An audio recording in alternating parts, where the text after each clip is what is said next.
Hey, everybody. Welcome to another episode of the Mile Game Guys Board Gaming Podcast. I'm your host, Adrian. I'm Zach. And I'm Jeff. And we are here with a discussion episode. We'd been reviewing too many games. We were like, fuck that shit. Let's talk about things we don't have to play. Fuck those classic card games. Yeah. So we immediately tried to do a classic card games too, and Jeff is like, I ain't having any of that shit. No. I'm like, Jeff, come on. You've played like War, right? Yeah. We can review War. War, Go Fish. Yeah. Candyland. That's not a classic card game. Well, we could review all games that are determined Deterministic. at the start of the game. Yes. So, luckily, we are not talking about that this week. We are actually going to be discussing cooperation in board games. And we're going to kind of come at it from a few different angles. We're going to talk about, different types of cooperation in board games, how we feel about them, what works, what doesn't work, why we like some co-op games and not others, and things of that nature. I know that all three of us do like cooperative games. Yes. So there's a small to fair size percentage of the board gaming population that just doesn't like cooperative games at all. Right. So it's a little it's a little sad that we don't have someone like that, but so we'll be biased towards as people who like cooperation. Yes. I don't think there's really anybody I can think of offhand in our immediate friend group who doesn't like co-op games. Jared and Matt. Sorry.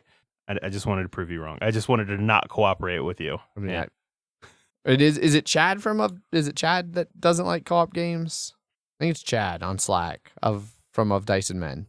From Canada. Yeah. I don't think he likes co-ops either, which is part of the reason he doesn't like Spirit Island. There's a lot of reasons you don't like Spirit Island. Mm-hmm. They're almost all wrong, except for the fact he just doesn't like co-ops, which is fair. There are games that we don't like that are cooperative. Yes. Correct. That's one that some of us do like. Yeah. Wrongly. Yeah. So yes. Let's tackle the first part of this a little bit. Let's settle on what we are overall considering cooperation, because obviously, we're getting super high level here. Because obviously, there's a certain element of working together in a board game that might not be considered cooperation for the purposes of the discussion. Okay. In the game of Root I played last week, when we all realized that if we did nothing else, the Erie was going to clearly win, being like, hey, we all need to work together to stop them. Is that cooperation? That certainly doesn't make Root a cooperative game. No, but we didn't call this discusses cooperative games. No. Cooperation in gaming. So. So that would be an example of cooperation in gaming. Yeah. Okay. Yes. So then, I'm doing this for the listeners, so they know the discussions we've had and what we're including here. So we are including that kind of thing in the discussion. But it should be more towards the tail end of the discussion, I think. Yeah. The way we're going to structure it is essentially we're going to talk about gaming in three categories. Yeah. Full co-op, semi-coop, and then emergent coop. Yes. And we'll talk about in those three stages as kind of how it evolves and different sub areas of those different things. I know for me, I probably will still kind of lean towards discussing things more from games that have it as a actual design feature. Yeah. Because in theory, you can cooperate with people in any game. You could turn, I don't know. Well, in Catan, it's just I'll always trade with you. You always trade with me. Yeah. And fuck Jeff. Yeah. Right. Cribbage, you could be like, we're going to cooperate to try and, screw Jeff. So when it's my, crib, you throw in good cards. When it's your crib, I'll throw in good cards. But that doesn't feel like the kind of cooperation I'm really That feels like breaking about. the game. Yeah. So also, yes. So yeah, that's kind of how we're going to talk about also, in cribbage, I don't know if that would help that much. It probably wouldn't. It actually probably helped Jeff if we kept throwing good cards in each other's cribs. Yeah. How about you just always throw good cards in my crib, and I'll always throw good cards in my crib as well. As all of our discussions are, this is going to be kind of free form. We don't super plan them out, but that's one way of saying it. Yes. So let's dive in right off the top of that list. Let's talk about fully cooperative games. We were able to kind of narrow it down. We feel like there's two main categories of fully cooperative games, and that's ones where everybody has access to all of the same information. Mm-hmm. So like if you have a hand of cards, it's usually played face up, so everybody can see it. Mm-hmm. Everything that anybody has, everybody's knowledgeable about. And then the opposite side of that, imperfect information, where you don't necessarily know. We're all working together towards the same goal, but I don't necessarily know what you guys have available as options. And that's either through like purposely not having information available, or like in like real time constraints, meaning you can't parse out everything and try and come up with an overall plan. When you're actually is like, no, we got to do this shit now. It's like, all right, you handle your shit, I'll handle my shit, sort of stuff. So I enjoy the games that have perfect information with time constraints. Yeah. Because you start hitting some perfect information without that, and it turns into Spirit Island. Or I think Spirit Island's less of the problem. Like Spirit Island is just an example of like one where there's so much that like the planning part of it can go on for a while. Yes. But I think the bigger problem with perfect information and no time constraints is quarterbacking. Like that's where I think you see quarterbacking happen the most, is when one player can kind of take over. I mean, that's because fully cooperative games with perfect information can lead to it's multiplayer solitaire, but not in the sense of what we normally mean. Just one person can move all the parts. Yes, they don't need the other people. No, that's why like Pandemic and some of those other ones like work great as an app, because you're like, oh no, it's the same exact game except I get to make all the decisions. Yeah, whatever I think is best is what we're gonna do. And I think that Spirit Island, I've tried to play Spirit Island like 2 or 3 handed, and there's too much going on in that game. Like if you're gonna play Spirit Island Need solo, some multiple brains. Yeah, if you're gonna play Spirit Island solo, you're just gonna be playing like 1, maybe 2 spirits. Yeah, but I can play 4 players I can play all 4 players in Pandemic and do just fine. Yeah, so. It's just solving the puzzle. Mm-hmm. Yeah. There's ways to mitigate that. Like, it's not when we talk about it being a perfect information, we obviously mean like as much information as you were able to get as a player. Like shared information almost more. Because, you're not going to know where the epidemics are in the deck. You don't have perfect information over everything that's coming up and going to happen. No. But everything that you have control over, you know everything of. Yeah. So. Yeah. Speaking on that quarterbacking problem, is that I know some people feel that it's a game design problem and other people feel that it's just a player dynamic problem. Yeah, I think, as is often the case with these kinds of arguments, it's somewhere in the middle. Yeah. I think there are players who exacerbate that problem, and I think that there are game design decisions that leave it open for people who are likely to do that. You can obviously, there's ways like if forcing a time constraint can really limit that. Like if one person doesn't have time to sit and look at all of their hand and all of their abilities and everybody else's hand and everybody else's abilities and start being like, you do this, I do this, and then we win. If you don't give somebody time to do that, then they're not going to be able to do that. So from that end, it's game design. But you can also you can play Pandemic, a game that is renowned for having that as a problem, with people who don't do that. And it plays just fine as a multiplayer. And that's game. You can either do that with people who are willing to do that, or everybody's a quarterback. It's just a game of 4 quarterbacks. I mean, that's how our game. That's how it works, and then it's fine because everyone's just like, no, fuck you, I want to do this. Yeah, it's my turn. I'm going to do this thing right fucking now. Yeah. Is Gloomhaven a perfect information cooperative? I haven't played that in like 2 years. So. I mean, in the sense of everything that's going to happen. Well, no, I mean you know pretty much everything that's going to happen that round. You don't really know what, and then you don't know exactly what the monsters modifier are going to do. Well, you'll know what they'll do that turn. Yeah, but because everybody when you're trying to pick your cards, you don't know what they're going to do. Yeah, but then in the resolution, all that information is known. But I would say it is because I can't remember. You play with your cards mostly face up, right? After you choose them. But you can't tell people what your numbers are and things like that. So and obviously, then it's definitely not quite what we're talking about for perfect information. Yeah. I guess after that, then it becomes... Well, yes. In the resolution, but that's...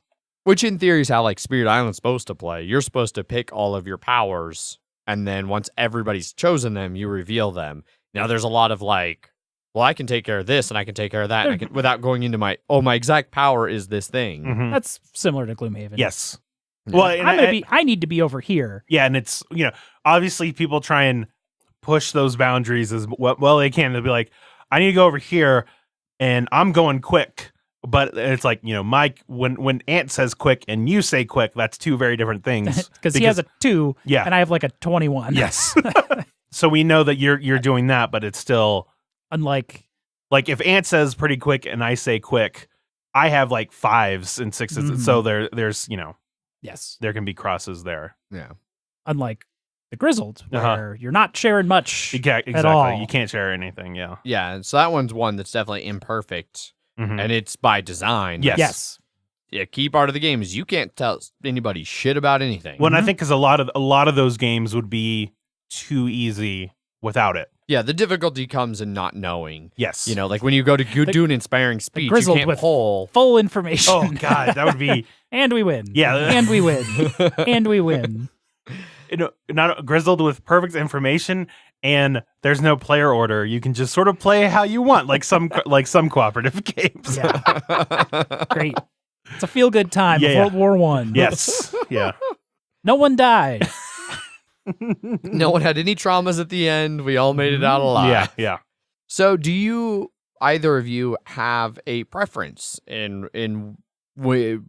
well, so I guess first of all, how do you feel about full cooperation in general? And then as a subset of that question, do you have a preference for perfect or imperfect information? I mean, I like full cooperative games. I know, like I was saying, some people don't like it because they're like, oh, I'm playing against a board game. It's like, oh, I lost, whatever. And it's like, oh, really, you're playing against a system that somebody else. It's like Matt Leacock designed this thing for me to try and beat, and now we're gonna try and do that.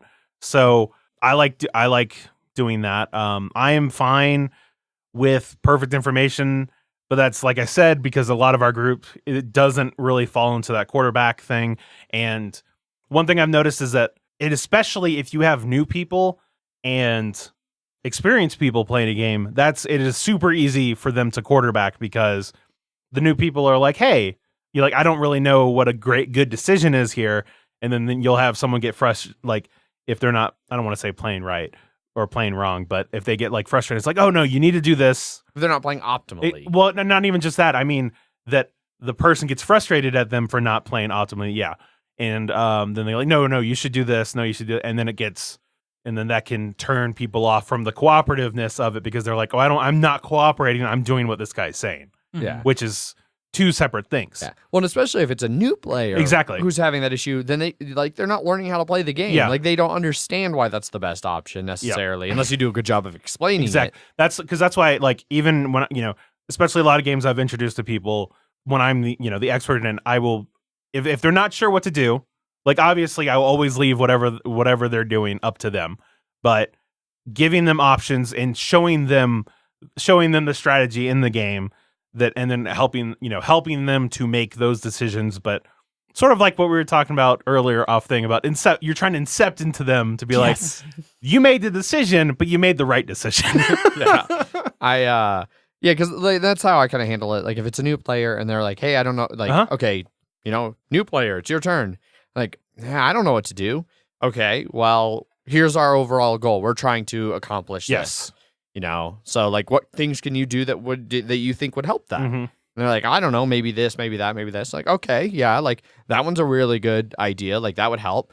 Something else you didn't mention here that you could consider is this other thing over here, like, and here's why those two things would really help, but what's your special ability? What can you do? Like, what cards do you have available? Like kind of just try and walk them through some of that thought process. Yeah. And then, like you said, then they're like, oh, I should go do this. And it's like, yes, that is what you should go do. I'm glad great job. You got to that. You found a great move. That was awesome. And sometimes, like some games like Pandemic, I find like a lot of times it's really easy to actually have like, there's 2 or 3 things you can do. Yeah. That the third one might be like not the best move, but it's still good and it's still helping the team. So you can give somebody some options so they still feel like they're making a decision. Mm-hmm. And you're not just being like, go to Shanghai, cure, and then go to Tokyo and give Jeff that card. Yes. Because that's not a good way to tell people how to play. Yeah. What about you, Jeff? How do you feel about co-ops, full co-ops. I like full co-ops. I prefer imperfect over perfect information. They're still enjoyable, but I've definitely fallen off the pandemic train, unless it's the enjoyable variants that have come out since. Legacy. Legacy and like Iberia. Yeah, the and train stuff. one. Yeah. Yes, the train one. Yeah, co-op's one of my favorite genres overall. Mhm. It's just sort of, what flavor. Yes. Arkham Horror 3rd Edition, one of my favorite games from last year. Mansions of Madness, second edition. Yeah. All those are fantastic. I guess Mansion's pretty not full information. I guess. Well, really, it's definitely not full information. No. It's your experience of story, and it's just we're all experiencing it together. Yeah. And Mansions of Madness is definitely just like, good luck. Yeah. You have no idea what you're supposed to do. Yeah. Just keep chewing that train. Mm-hmm. Choo. But like Kingdom Death, Uh-huh. it's fully cooperative, but very much not any information. Yeah. Just, I don't know, swing and see what happens. Mm-hmm. It's pretty much every turn of that game. Yeah. It's like, all right, I'm going to get behind it, attack it, and hope I don't get fucked. Yep. Oh, no, it fucked me, and my penis is off now. So, sorry, genitals, you are destroyed. Sometimes your penis falls off. I ain't got no legs. Yeah. It's usually one leg at a time. Sometimes someone has to drag you back, and if no one's left, you just die. Yep. Yeah. Mm-hmm. Oh, geez. Yeah. How do you feel about cooperative games? I also really like cooperative games. I like them, especially sometimes it's a nice change of pace since we are a fairly competitive group of friends. It can be nice to have that change of pace where like we're not trying to smash each other. Yeah. We're trying to work together. Mm-hmm. Quick question to sort of speak on that is, do you feel any difference from beating a cooperative game versus winning in a competitive game? Yes. Because I know that's what, like I said, that's what some of the people, like some of the detractors from cooperative games, they're like, oh, I just beat, this cardboard or whatever. I didn't get any satisfaction versus beating you. So to answer the specific question of do I still get any satisfaction out of winning a cooperative game? Well, no, like yes. Why? Yeah, Well, yeah. Sorry. So yes, like beating, like I do feel good beating, especially the kind of cooperative games I like that are hard. Things like the Grizzled, like Spirit Island, like where it legitimately feels like it was a challenge that I had to work at to win. Mm-hmm. It feels very satisfying to win. It is, however, I would say a different kind of satisfaction than beating real players. Yeah. So like I don't necessarily like cooperative variants of some of the competitive games I play. Okay. Like I don't think I would like if there was a cooperative version of Terraforming Mars where we were trying to terraform it in a certain amount of time and working together for that. I don't think I would get nearly as much enjoyment. Gotcha. I mean, maybe if there was like if the game was hard enough to where it was legitimately felt like a challenge I was overcoming, but so much of winning a game like Terraforming Mars or any competitive game is like knowing that I did better than other people. It's why I don't like randomness in games. Like when I win, I like to feel like I legitimately beat people. And when I lose, I like to feel like people legitimately beat me. I don't like it to come down to a toss of the dice or a draw of a card. So I get a different feeling, but I'm definitely not somebody where it's like, oh, cooperative games aren't fun because I'm just beating cardboard or I'm just losing to cardboard. Like, no, that's stupid. Yeah. It's still, if it's a well-designed cooperative game, there's a challenge there and it's fun to win. Yeah. I like to win all things. That's why most cooperative games pretty hard.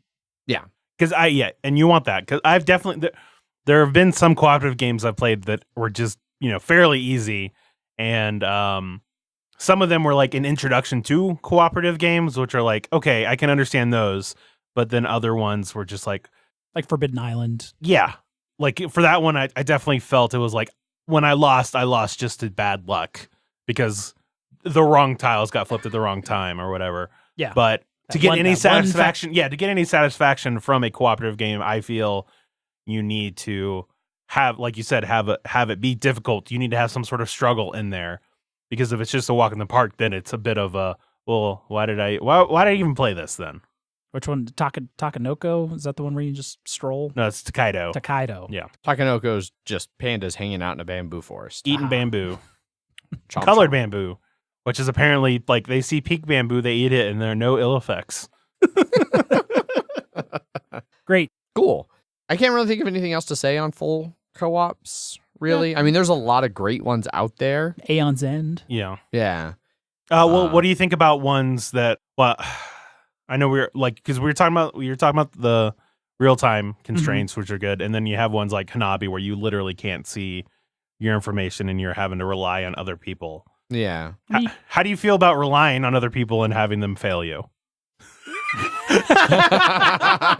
How many this just co-op got games? real. How many co-op games have that mechanic? Not many. Not many. Yeah. There's Hanabi and there's that one Sherlock Holmes, Which is based off of Hanabi. which is based Well, off of Hanabi. yeah. It's supposedly way better. I really need to try it. Beyond Baker Street or something like Yeah. that. Yeah. Okay.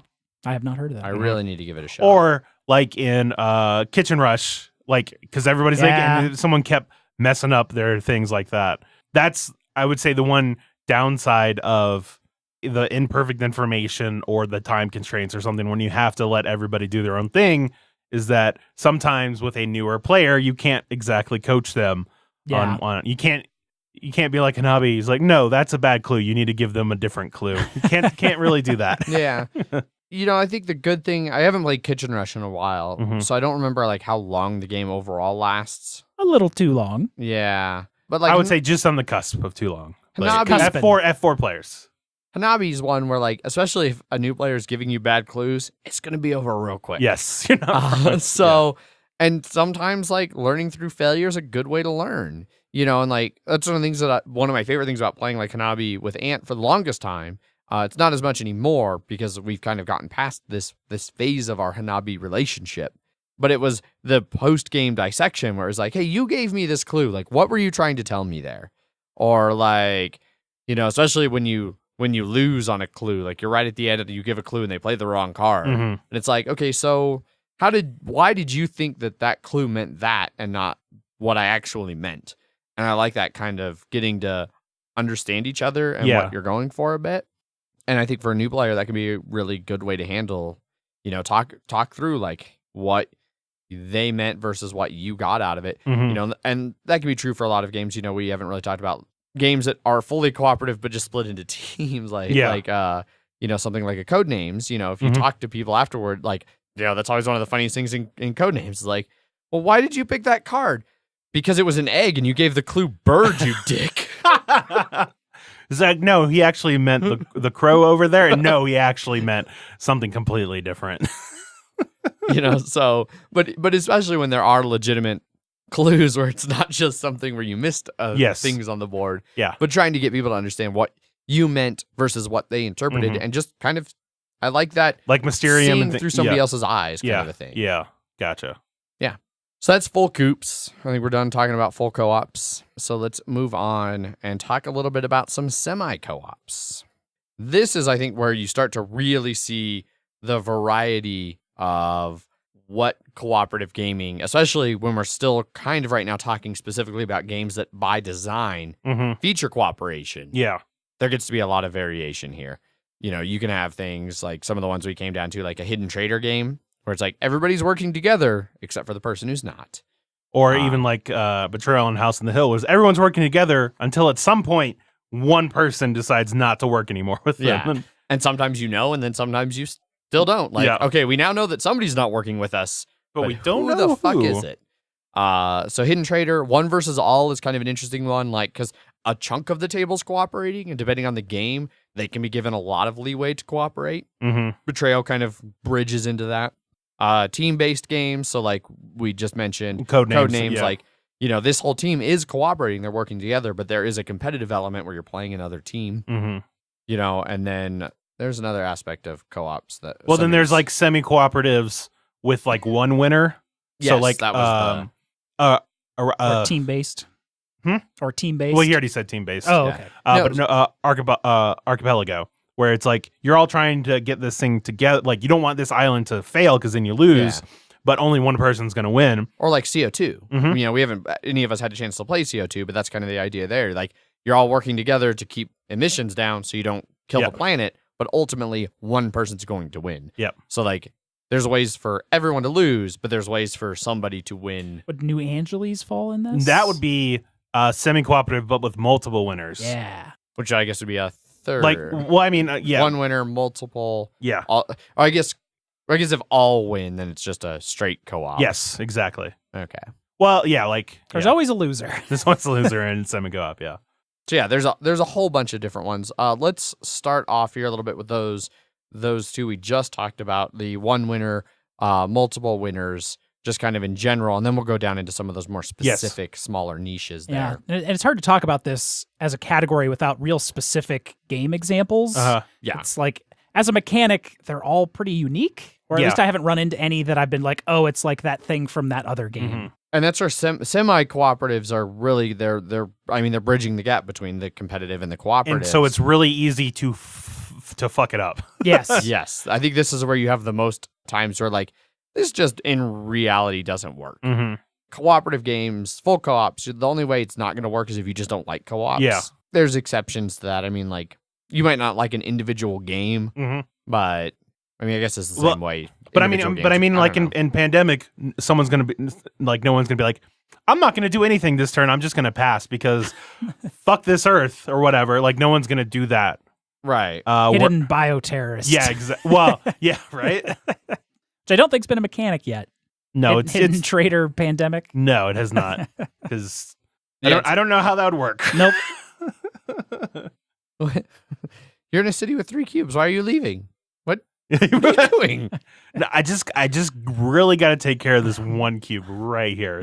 Don't worry about You've it. already cured that disease. No, it's though. fine.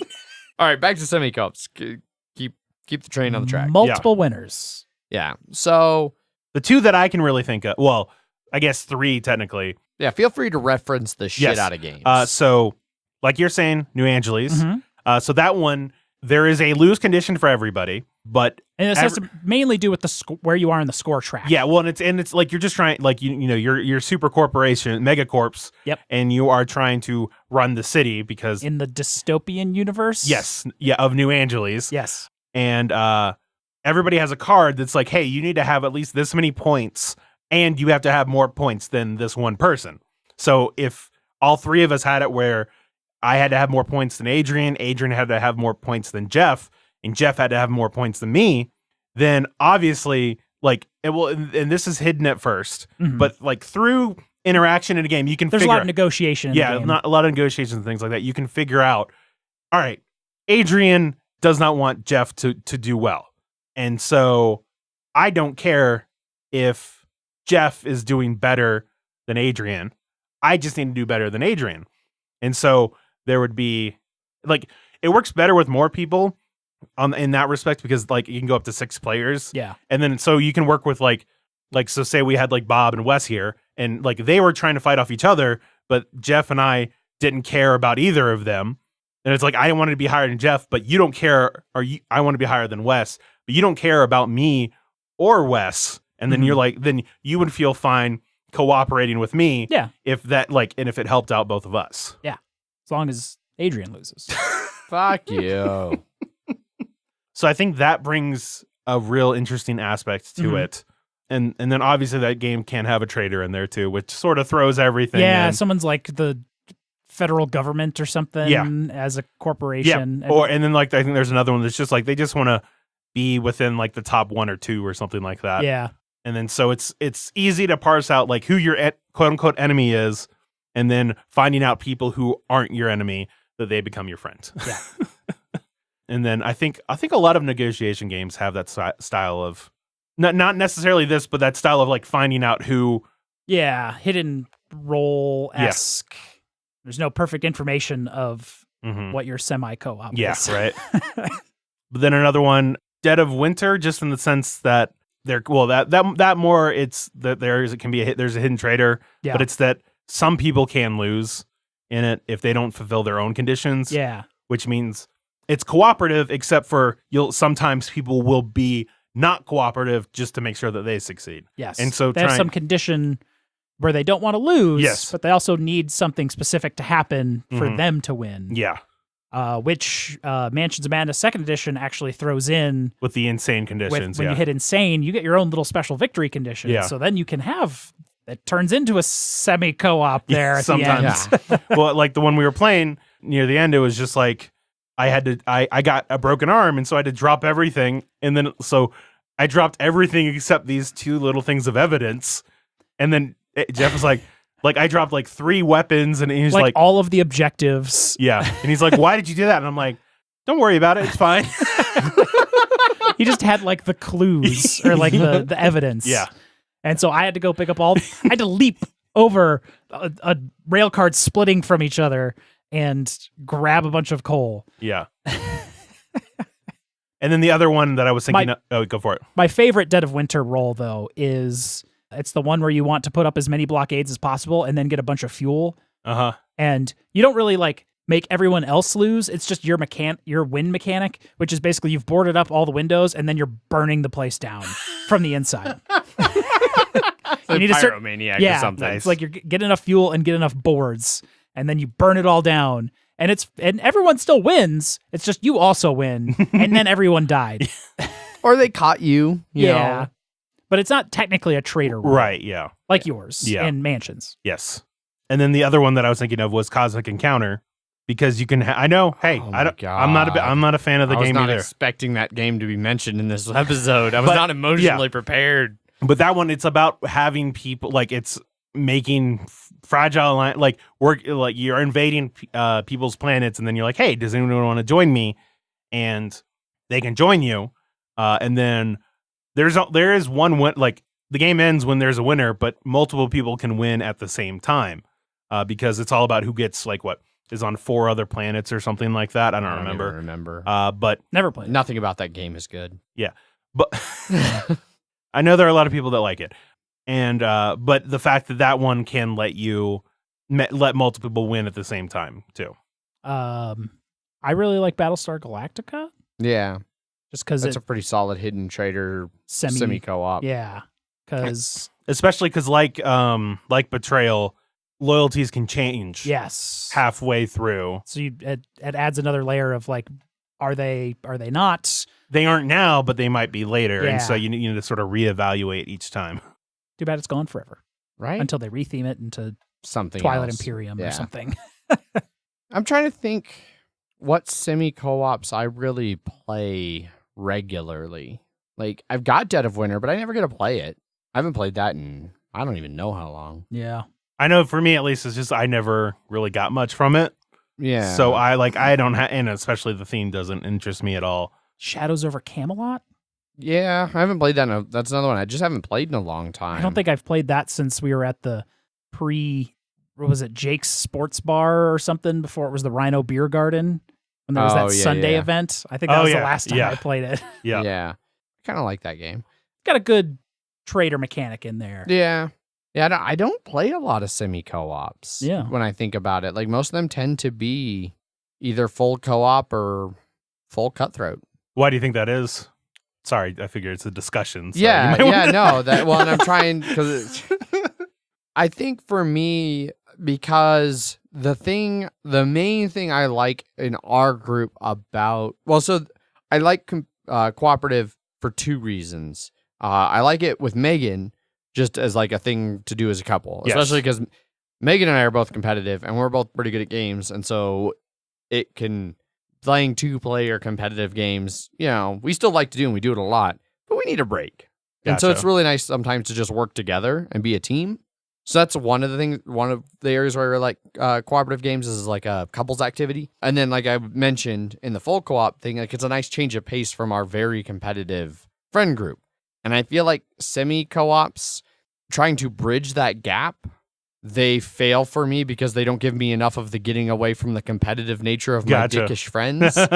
And you can't really play. I don't know of any 2-player semi co-ops really. I mean, I guess, I don't know, maybe CO2 can be played 2-player. Maybe Archipelago can be played 2-player. But I feel like those games aren't going to work as well at 2-player. No, I think with a semi co-op, you need. Betrayal? Is that a 2-player? No, it's 3. Okay. Yeah. I think you need at least 3 because you need. Because then at semi co-op, it might as well just be competitive. Yeah. With I don't know. I feel like there needs to be some sort of. It's too hard to keep it from becoming a zero-sum game. Exactly, yeah. When it's just 2 players. So I think that's probably the big thing that keeps me from a lot of semi co-ops. There's just not as many semi-co-ops out there. Yeah, I feel like there's got to be a lot more that I'm not thinking of. Or Or maybe somebody's just to be like, not. that's a semi-co-op. That's a semi-co-op. Yeah.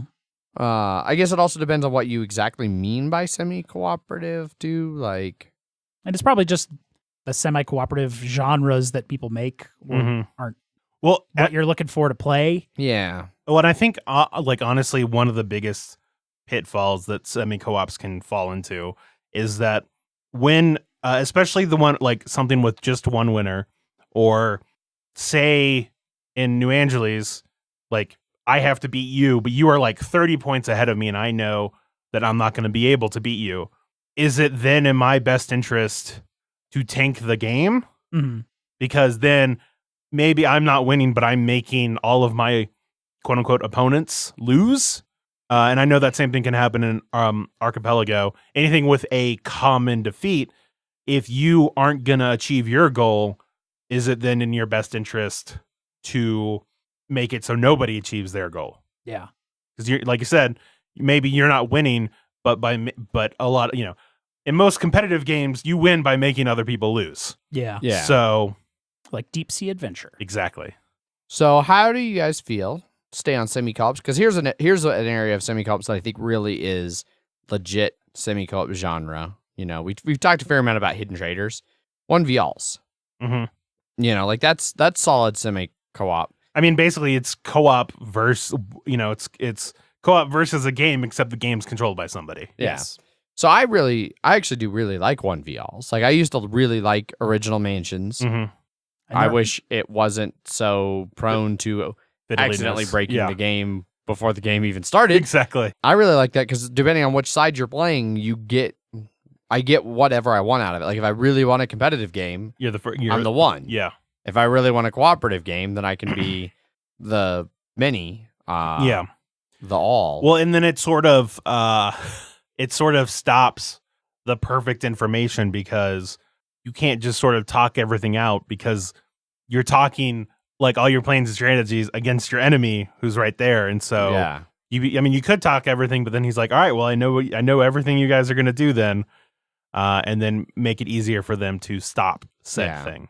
Some are better than others at making that one versus all feel balanced. Yeah, I think that is a pitfall of that one, is that sometimes it can be way too easy for the all, others it can be way too easy for the one. Like speaking of Mansions of Madness, it really was more like you could easily, depending on the scenario, you could easily just fuck everything up for them. You almost always. I don't think I can think of many times that as the one in Mansions of Madness, you couldn't destroy the all. And I think the big thing there is like some of the 1v-all games Are more like are more meant to be like a D&D collaborative storytelling where like you're not so much one versus all, you're controlling the game and like trying to make sure the game is fun. Like you're a game manager more. Like you're controlling the bad guys and you want it to make it challenging but still enjoyable, and like you don't want to use your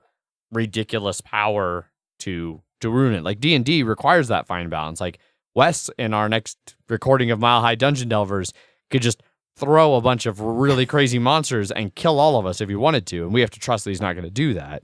I think Mansions is a game that's supposed to be more that way.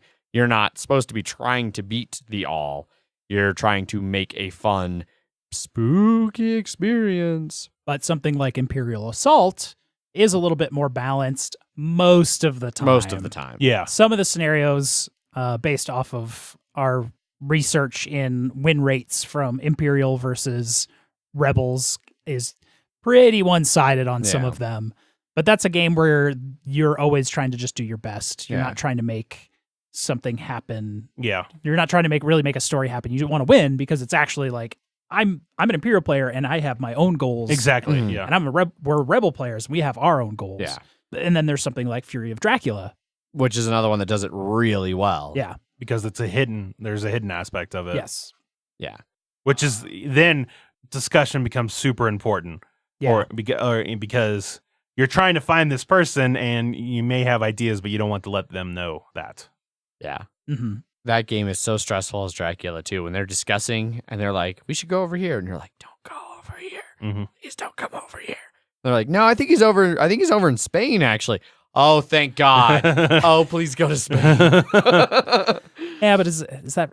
It's not really a semi co-op or anything anymore. It's a 1v. It's a 1v. Yeah. Yeah. To what you were saying about the Just doesn't Imperial have much- Assault being some of them will really one-sided. Mm-hmm. Like Mansions, if you look at Mansions just as the second half, or not Mansions, Betrayal, as just the second half, Yeah. the post-hunt, The traitor portion. those are renownedly like some Lopsided of one them way or are the other. yeah, some of them are like, okay, once you get to the haunt, you can just be like, all right, traitor, you win this one. And when other ones you're like, all right, survivors, you beat the traitor. There's We don't need definitely to some. play it out. There's definitely some I've had that have been close, but yeah. Mm-hmm.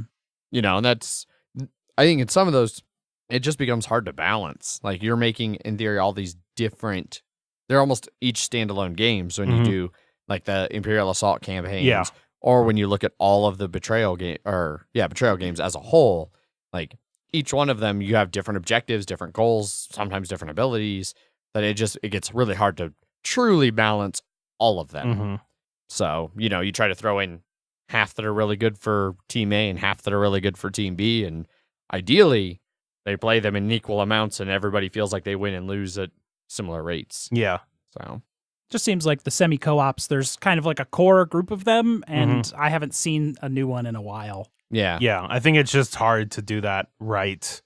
And enough people have vocalized their distaste for them that people might be like, I don't think I would bring anything new to this. yeah. I think it's just one of those. It's currently out of vogue. Yeah. You know, you'll see it. It'll come back around where somebody will be like, "I have a fresh new hot take on how to do Hidden Trader," Right. and then it'll do really well. Like somebody will actually have a good idea. Yeah. It'll do really well, and then a half dozen other hacks will be like, "I can do that too," hmm and then it'll dilute, and then everybody will get sick of it, and it'll go away again. And Yep. things are cyclical. Let's talk about team-based semi-co-ops for just a little bit before we move over.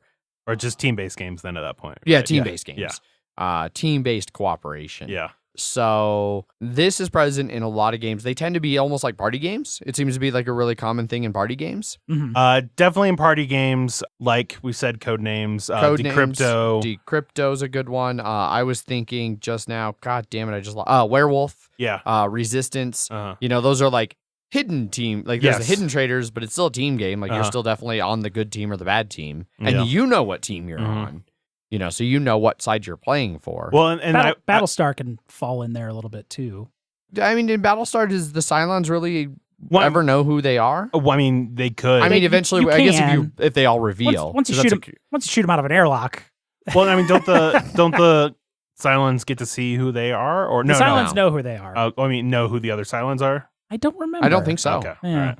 Yeah, I guess. Yeah, not so because much. even the Cylons don't know who the other Cylons are. Okay. Unless Yeah. they're like, boom, I'm a Cylon. Yeah. And then you're a hidden Cylon, and I you're mean, like, Now I can trust that person. that guy's real shady. Yeah. I'm Mhm. going to try and help him. Let's shoot President Abril out of airlock now. hmm Yes. But yeah, I think the cooperation in team-based versus the hidden team-based Yes. is very different. Oh, yes. Because 100%. the team-based is still very much that same style of like the 1v all, and that you're like, oh, I want to discuss my strategy with my teammate, but I can't say that much because the other team is there.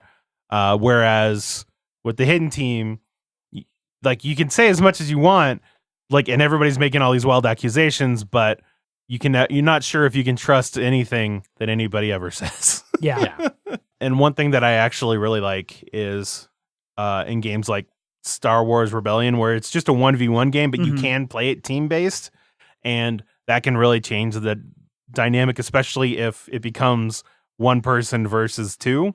Mhm. I really want to play the Yes. 2 Imperial versus 1 Rebel Yeah. game No, of that at some like I said, point. whenever we get our streaming going, Jeff and I are Imperials and you'd be the Rebel. Oh, my God. Yeah. That's going to. Yeah, exactly. No. Yeah. No. Yeah. I feel so dirty. Yeah. But yeah, I like team-based games. I feel like the only ones I really play though are like the party games. They're good for game night. They're good for getting a bunch of people together and having some fun with. Good amount of players, so Mhm. you can jam 8 people that are all waiting for other people to show up. Yeah. Mhm. This is reminding me how long it's been since I actually played any version of Codenames. Been a while. I feel like I've played a game that was like 8 to 10 people, but it was like 4 or 5 like 2-player teams competing with each other. Does that sound familiar at all? No. Okay. You've got crabs. No, I know that one does have that as I a haven't mechanic. played that at all. Let's move on here to the final kind of portion of this episode. And let's talk a little bit about kind of emergent cooperation. This will be a little bit different since like it's not really a mechanic and not like a feature of these games. Mhm. It's more just how sometimes in competitive games, cooperation manifests itself. Yeah. And like how we feel about that. Like, Well, I think any game with King making. well, definitely that. But any game with area control or anything that's any Yes. like Inish. Game of Thrones, Inish, even Twilight Imperium, like alliances can be made early and often in those games. Yes. Because it's nice to know when you're expanding, you only have to worry about like one front. You don't have like there's a line here, and as long as that line is just like a wall that nobody touches, it's comforting to know that you don't have to worry about that. Mhm. And so, especially like in Game of Thrones, there are some factions that really need to do that more than others. Yeah. Yeah, I mean, we said like it's not like so much a feature of gameplay, but Yeah. for some of them it really is. Like any Yeah. game that features like negotiation, it definitely is. Like Yeah. there's cooperation, but it's temporary and transient. Yeah. And And it gives at some point somebody might be like, "Yes, this wall that we all agreed not to touch. I hope you know it's not actually a wall, so Yeah. I can just step right across. Yeah. And now I'm in your shit." this is where betrayal comes in. If you're like, well, I thought we were friends, but instead I think it's better if I just stab you in the back. Yeah. So Or like, "Hey, it's been really great being friends with you for so long. Exactly. But that side that I was fighting on over there, I've locked that up. And now I'm actually kind of friends with him. And Yes. this side over Yeah. here, it looks just undefended Yeah. and ready for my troops to come visit." Yeah. Because so in those games with your allies, you always should be trusting, but not too trusting. Mhm. Like diplomacy, I haven't played that, but is basically We really need to try. Yeah. Yeah. Is basically that of you're just like that's the whole game. yeah. You're friends until you're not. Yep. How do you guys feel about emergent gameplay like that kind of emergent cooperation? So let's focus first of all in like Game of Thrones, Twilight Imperium, things like that. Like I think we would probably all agree we think that's a feature of those games. Like it's Yes. a key part of those games. It's part of what makes them fun. No, yeah, 100%. If you wanted to say that you're an island in that game, you were born alone, you're going to die alone, you will be dying alone very quickly. You can't get, especially with everybody else doing it. If you decide, no, I'm gonna do it by myself, you very quickly learn, oh, that's not how it goes. You sweet summer child. There's no help coming for me. Yes. Everybody's just kicking my ass. Yeah. So for those games, like clearly it's meant for the design and it works well for the design. Yes. So what about games where maybe it's not as inherent in the design? So like I'm thinking of things like, the estates. If you and I, Zach, end up in a row and we have a lot of points. Yeah. All of a sudden Jeff really wants to see that fail, but now we're vested in it. So we want to work together to make it succeed. Or except yes, yeah. Although in that game you can be like, yeah, I totally want this to succeed. Except now I've put this over here. Now I don't give a crap about that road. Now it's Jeff's problem, and now I'm going to try and fuck over that road as much as possible. Or even more, like, because that game, I think, is in the middle of, like, it's part of the design, not as much as maybe in a negotiation game. Yeah, but I would also say because of how quick the game is that it's you don't get entrenched in it. Yeah. It's just like, yeah, we're working together. Oh, we're not working together. Okay, now I'm working with someone else. It's like, okay, well, you're always sort of it shifts more on a turn-to-turn Exactly. basis, whereas in some of those other Like- true negotiation games, it's like, we're together for several turns, and then we're not together for several turns. Yeah. And hey, maybe we're friends again. Yeah. But I That still sounds remember when you betrayed me just mere turns ago. yes. No, remember. I mean, Remember even- all those Twilight Imperium games, Adrian, where it was just like, I'm going to build you up, and I knock you down, and then I build you up again just to knock you down again later. Yes. Even Kalis has the Provost. Provost moving token. Like you want to cooperate with someone else to move it 3 and then move it another 3 and just totally bone someone. Yeah. I mean, working together, like, to screw the one person by moving it back so they don't get actions, or vice versa. Like, hey, I've got all these buildings. If I move it forward, people might go to those buildings, and then I'm getting points. Mhm. Yeah. And so you're kind of maybe planning ahead, or like, maybe like, hey, I'll go right behind the provost. And then if you're right in front of the provost, like, hey, we both want to see this go forward. Yeah. Like, let's make sure this goes forward so we both get our action. Mm-hmm. Where do you think the line comes in that kind of cooperation between like Cooperation and king-making sort of thing? Yeah, although like almost the opposite of king making. Because Okay. like king making is like, I'm choosing which one of you two I want to be the winner of this game. Yes. This is more like in games where it's like, hey, let's just make sure Zach loses, Jeff. Okay. Like, like where does that line kind of come where like, Zach, do you want to team up and make sure Adrian loses instead? I mean, that's life. Okay, Yeah. that's just life. Yeah, that's so life. Yeah. I was trying to, I mean, I feel that's a good question. I think it would come down to whether you feel it's warranted or not. Because like I've said many times, if you don't kick Adrian down early and often in a game, he can very easily climb up and win. And so it's like, well, it's obviously in my best interest. It's in our best interest, Jeff, to make sure Adrian doesn't win by kicking him down. Mm-hmm.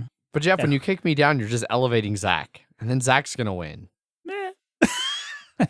See, and then that's where the line comes, because then all of a sudden I feel like the alliance is really rude. Like I feel like I'm the only one getting kicked. Well, I don't want Jeff to win, but Well, Jeff's not going to win anyway. you say that. But he's won like 2 games in the past 2 weeks. Yeah. That is unheard of. Mm-hmm. Yeah. It's kind of an ancillary thing to king making, but that's the problem that some people have in games is like, they're teaming up. This game's not supposed to have that. Yeah. But I mean, where do you draw the line between the rules being like, do the rules need to expressly say you're not allowed to team up No. in games that you're not allowed to team up in? No. But I mean, it's like in Kalis, there was a thing where I moved it 3 away from, like, I moved the provost like 3 away from fucking you over Adrian, I believe, because then I knew that Jeff would pay the 3 money to move it past you, and then you would pay the 3 money to move it forward. And then I was like, well, I just made both my opponents lose 3 money. Yeah, but you didn't do it like working together with either of No, us. no, So it's a no. little different. No, yeah, you're not wrong there. But I guess I just mean in the sense that I knew that knowing that Jeff was wanting to screw you over, I was putting him in a position to help him do that. Yeah. But still, myself, like, so we were working together. I just got the good deal. I didn't have to pay anything for it. Yeah. Because I knew that he wanted, like, I was facilitating him and letting him screw you over, Yeah. which made you pay to unscrew yourself. And so you both paid for that to happen, and I didn't have to do anything. Yeah. I mean, I think Kalis is a bad example because I think Kalis, part of that negotiation is part of the game, like being like, hey, Jeff, I'm the last person to move the provost. You're second to last. If you move it at least 2 spaces, I'll move it at least 2 spaces. Yeah. And then Zach doesn't get a turn. Uh-huh. Like, and like phrases like that go down all the time Yes. with Kalis. Like, he's Yes. very open about, like, especially when it comes to moving the provost. Uh-huh. It's like, I can pay, I need at least of my, yes, I have $5, but you can see by my workers that I'm going to need to save 3 of that for next turn. So I have 2 money. I can move it 2 spaces, which means you need to move it a space or 2 to make it worth it for me to do it. But like, I guess maybe something like Catan. Like if people were like, made the deal you said earlier, like, I'll trade with you, Zach, if you always trade with me. Cool. Awesome. We made a deal. And then Jeff's like, dude, what the fuck? You guys, like, that's not making a deal like that. Exclusive trading deal is not really part of the game, and it kind of cuts him out of the game. Sorry, we're just trying to bring Catan into a modern world. That's all it is. Right. I don't know. No, like you said, it's a fine line between, and it's the king making, but it's like you said, the opposite of it, where you just are like, I don't, and it really sucks when people bring that in from a previous game. Tell me about it. It's my entire life. Yeah. But it's not for anything you did, Adrian. It's just who you are. That's the difference. In some ways, that's worse. But I mean, in the sense of like, oh, Jeff, you really fucked me up. Like, Coup. Like in Coup, I'd seen that all the time where it's just like, Jeff, you won last time, so everyone, let's just fuck over Jeff. Mm-hmm. And then you're just like, well, not really much I can do about it. Just bluff my ass off. Yes. I have a captain and a Contessa. Always and forever. Yes. They're married. They have a kid. The kid is an ambassador. He sometimes shows up in the office. And now I trade. Yeah. All right. Anything else you guys want to talk about when it comes to coops? No, nothing that I can think of as right. There might be more stuff that comes up from some of the couple responses on BGG, Okay. so we'll see if anything comes from that. Well, let's move over then to listener feedback, All right. which is entirely on BGG this week. So, Zach, take it away. This first one is Alex from France. Alex from France. Yep. In board games, I like solving problems and finding solutions. I don't see how a co-op game could, quote unquote, not get it. Because I believe I was asking questions. I was like, what does it work? How does, what does it right and what does it wrong? That sort of stuff. But I don't see how a co-op game could, quote unquote, not get it, except if it artificially limits the amount of cooperation. For example, my only play of Mysterium was very frustrating because I had to watch my, quote unquote, team being dumb without the possibility to put them back on track. Of course, real-time games prevent from efficiently communicating, so they are on the same boat. So I think that's the same sort of thing we're talking about. It's like you're giving people information, but you can't give context for it a lot of the times, and it can be frustrating. And the same with code names and things like that. Whenever you're the clue giver or anything, that you want to help them. It's the great Jerry Maguire is to help me help you, help me to help you. So no, it can definitely be frustrating. Yeah. When you're doing as best you can, but but other people either miscommunications or whatever variety of reasons, it is not working well. The Big Book of Madness is right on the line. You can communicate, but the players have to get how to give you information. Otherwise, you spend 5 minutes making a plan, and then someone says, "How am I supposed to put these 3 water elements on the table? I only have 1 air." And you suddenly realize you have to start planning something else and ask dumbly detailed questions to other players about what they have in their hands. I may try and play at open hands once. Yeah, I mean, that's kind of where Like Spirit Island? Spirit Island that can happen. Like, you think you have everything all planned out, and you start going to activate, and somebody's like, wait, who's taking care of this spot over here? And everybody's like, I thought you were. Oh, God, back to the drawing board. Yeah. And sometimes you're just like, all right, well, fuck it. I guess it's not getting taken care of. Just get a blight. I don't think I have played any semi-co-ops yet, but I would guess it would depend a lot on the other players, and if they would have if I can't win, no one will mentality. I would hate that. Usually it's forced upon them by being a traitor or something like that. Well, no, that's what I was saying is that, like, if you're, there are a lot of semi-co-op games where you can be put in a position where, like, well, I'm not going to win no matter what. And so do I just torch it all? And then really it comes down to if there is a traitor already, then you're basically king making them. Yeah. Or if everybody's trying to succeed and you just try and bring everybody down. Yeah. I mean, I think the best way to look at that with a lot of those semi-co-ops is there's like the line of like everybody winning, and then somebody might win more. Right. It's like, yeah, no, you don't have anything to play equal, for. Like, but some people are more equal. Yeah, you still need to play to win. I'd be real upset if somebody's like, I'm not going to be the overall winner, so I'm going to make sure that nobody in the game wins. Like, I agree with Alex on that one. Like, fuck that. I have played one campaign game of Star Wars Imperial Assault. I guess a 1 versus all is it 1 versus a cooperation. It is. And I enjoyed the game, even if I found it frustrating that the Imperial player wasn't more focused and made bad moves. I felt like I was spared. Yeah, that'd be pretty frustrating. Yeah. Unfortunately, I mean, like, that's if the one in a 1v all is playing poorly. Exactly. That's basically like, playing a game on easy. Yeah. You're like, yeah. That's why you need to find someone who's good at that too. Yes. In the end, for good co-op, I need 2 things: the ability to really communicate and a group of players who are equally motivated. There is nothing worse than a player who let himself be dragged into a game and then makes no effort to strategize. You either have to command him or watch him make dumb moves harmful for the whole group. Yeah. That's always one thing. Like, whenever I'm like, hey, we're playing this game, and it's like a new person is like, oh, do you want to join? It's like, sure. And I'm like, all right, this is a cooperative game. Are you okay with that? Because, like I said, there are people that are like, no, I'm good. And so I think, before they sit down or anything like that, making sure you don't bring someone in a cooperative game who wouldn't want to be there. Yeah. Maybe for a shorter one, because, because I've brought Matt in on the game, and he doesn't like cooperative games. He's like, oh, I actually like that one. So sometimes you can find ones that work. Yeah. But I wouldn't be like, bring him into Spirit Island or something like that, because I wouldn't be there. But One, I wouldn't be there. Yeah, one, but two, the game can take a while, and so like sort of know who you're asking. Yes. I mean, I think that's pretty true for almost any game. Like, make sure the people, like, I'm not going to invite a lot of people to 18xx. Yes. Because it's not going to work for them. Mm-hmm. And they'll be, how did you say it? Dragged into the game and make no effort to strategize. Yep. Yeah. Mm-hmm. Next one is from Christine. I enjoy full co-ops. I believe the games that truly pull it off are those where all the players are given asymmetric powers. Not only that, but their powers/abilities are complicated enough that only that particular player knows how to utilize them.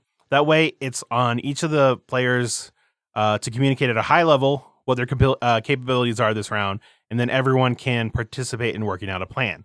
Example games are Spirit Island, Gloomhaven, Too Many Bones. That's 100% true. Mm-hmm. Yep. Gloomhaven is 100% that of like, hey, Yeah. I can do this, blah, blah, blah. Same Spirit Island. It's exactly what I like about it. Yeah.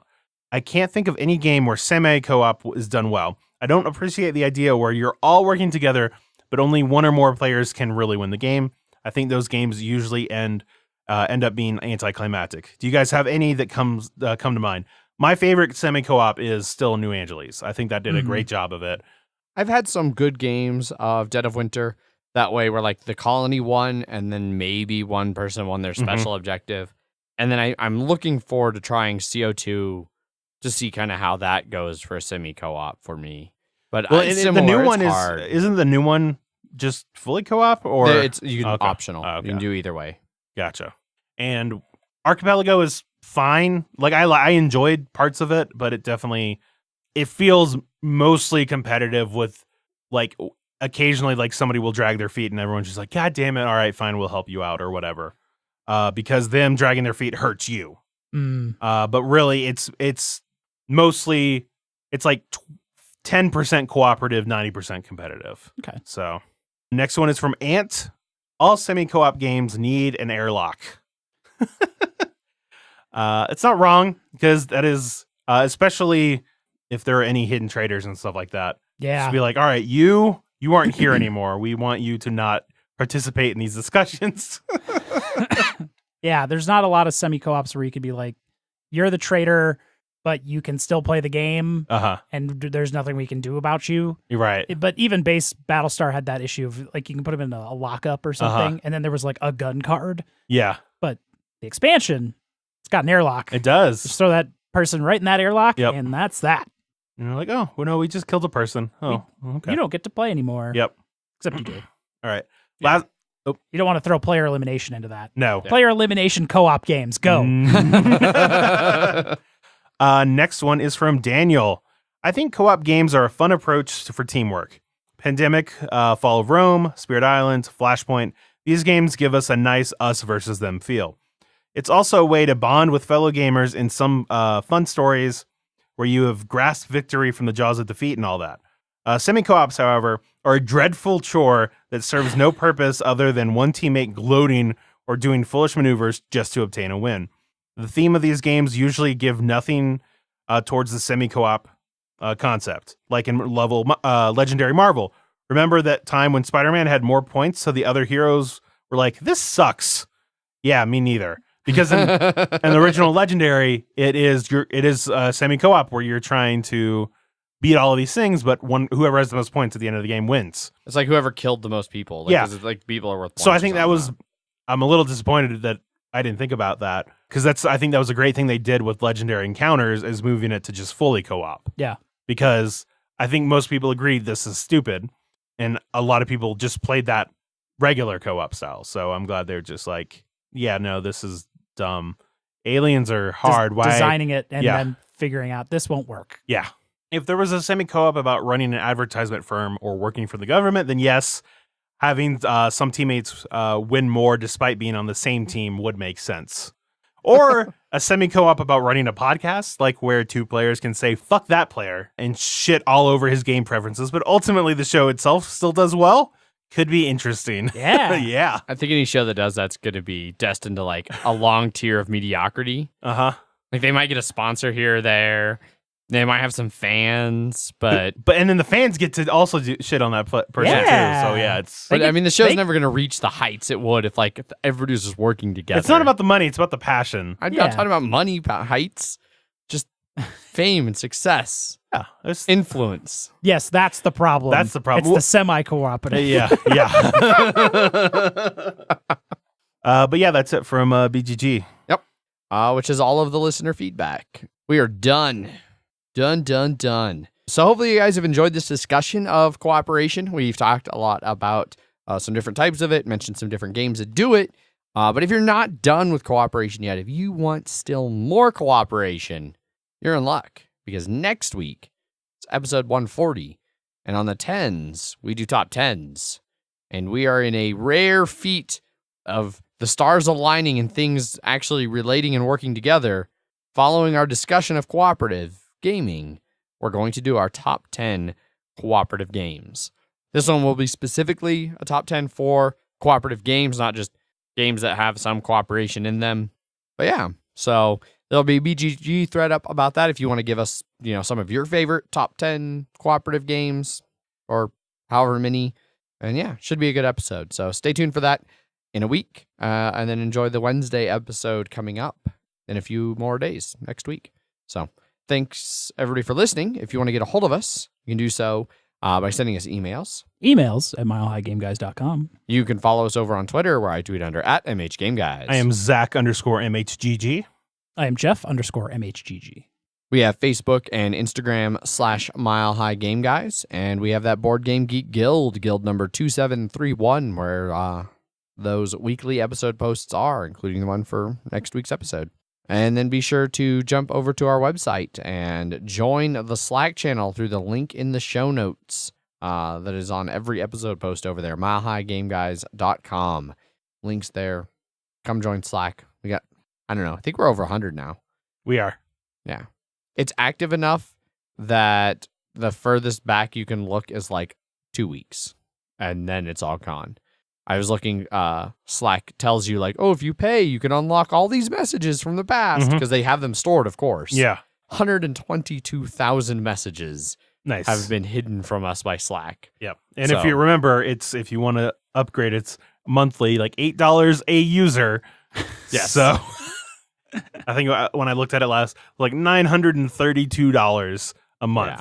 So Pass. Yeah. y'all are going to really have to go spam that Patreon. But yeah. Thanks everybody for listening. Hopefully you've enjoyed the discussion. And definitely, like I said, tune in next week when we do our top 10 cooperative games to kind of go as the second part of this little Super plans. super planned as we do. So thanks everybody for listening. Until next time, I've been your host, Adrian. I'm still Zach. And I'm supportive Jeff. Bye. Bye. Bye.